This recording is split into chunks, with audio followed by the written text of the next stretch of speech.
Hello again. It's another month, and this is another word with Dave.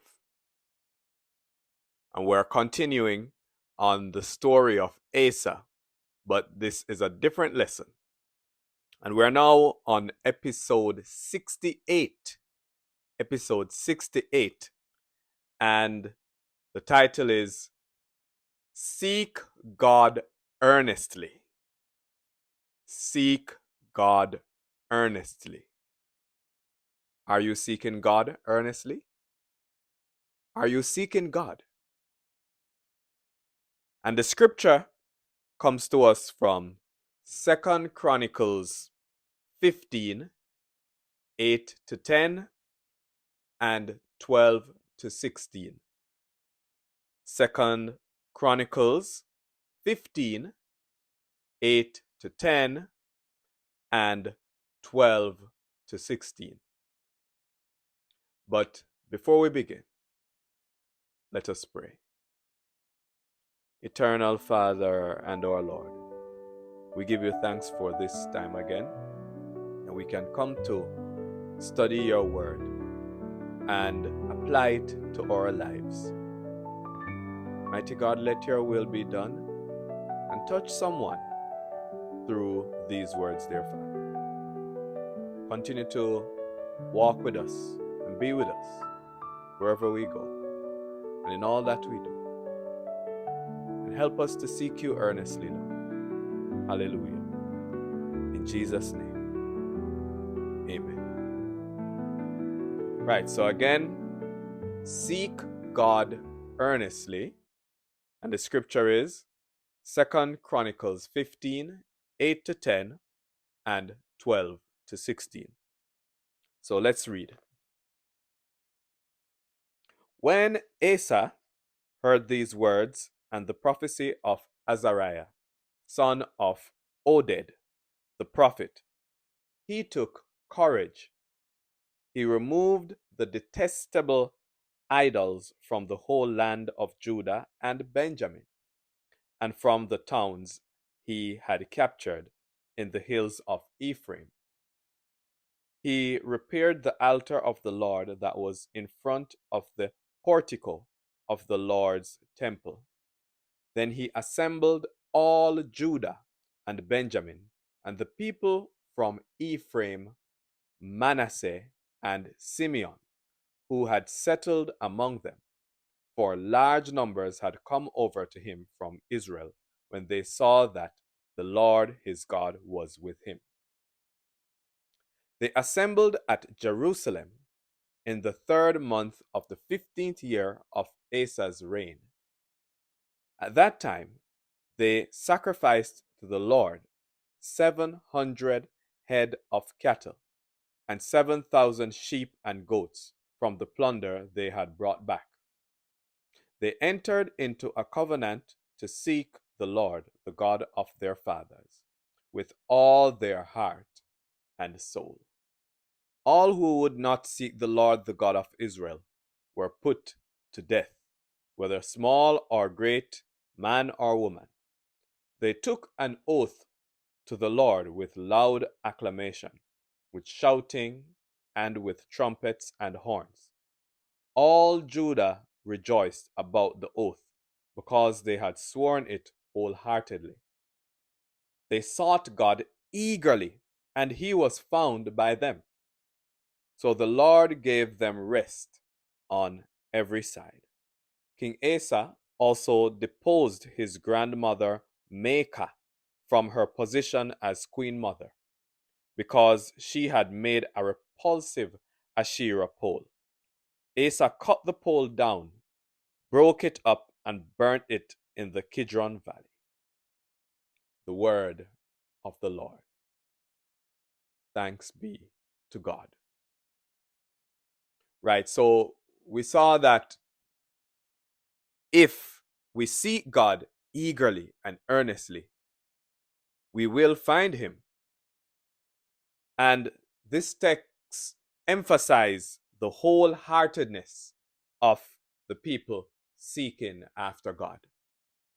Why don't you seek after God as well, eagerly? The search must be earnest and eager with all our heart, our whole energy, and our whole being, if any blessing is to come from it.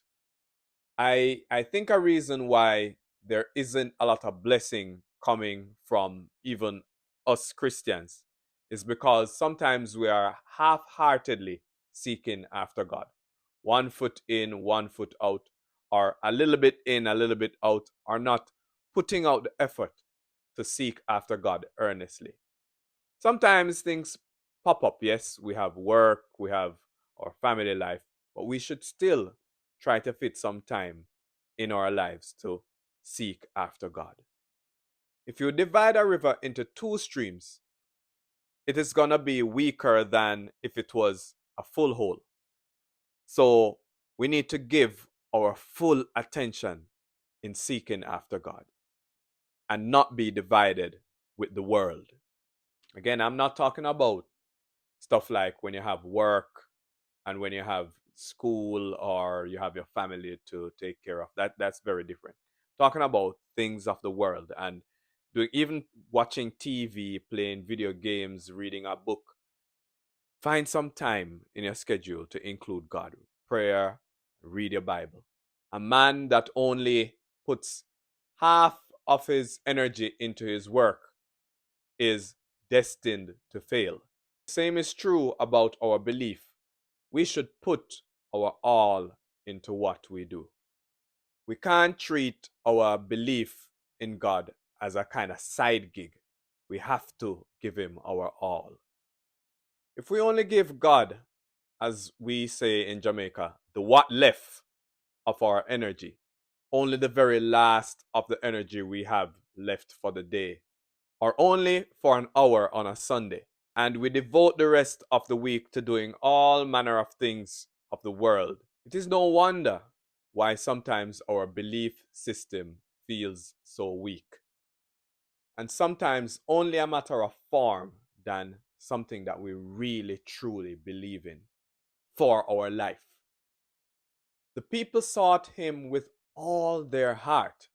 Yes, again, we have things that we have other things that we need to take care of, but we need to find some time for God and put him first in our lives. He's not asking us to do some impossible thing, some great, fantastic thing, but he wants us to put him first in our lives. He wants the dominant desire in our hearts to be after him. There is a calm peace for the man or woman whose heart seeks fully after God. How deep is your desire for God, my friend? Think about it. Yes, there are many worries in life that we have to deal with, but seek after God, and He will give you the rest that you need. Wait patiently for Him. The people sought after the Lord, and the Lord gave them rest on every side, on the outside and on the inside. You can have that rest too if you seek after Him eagerly and earnestly. Do you also want rest on every side? Seek after God with all your heart. Never turn from Him, and He will help you with your issues. And again, if you don't know Jesus, my appeal is that you come to Him. Come to Him today. He will change your life. And Jesus is coming soon. We don't know when, but I believe He's coming soon. Come to Him, my friend, before it's too late. May God bless you. And until next time, take care of yourself.